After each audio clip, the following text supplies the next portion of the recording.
ഓം പരാശക്തി നമ.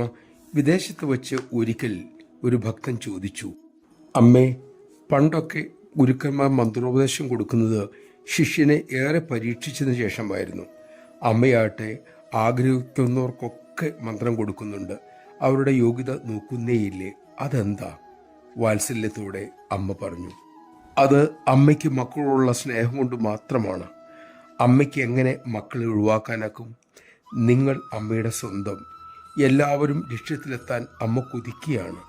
അതാണ് അമ്മ എല്ലാവർക്കും മന്ത്രം കൊടുക്കുന്നത്. മക്കളതിൻ്റെ കാരണം തിരക്കണ്ട.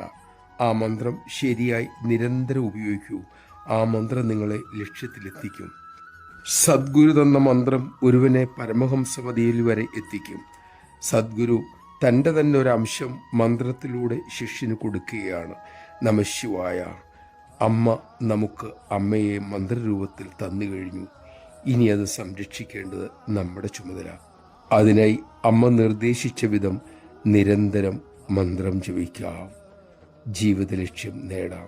നമുക്കതിനാകട്ടെ. അമ്മ നമ്മെ അതിന് അനുഗ്രഹിക്കട്ടെ.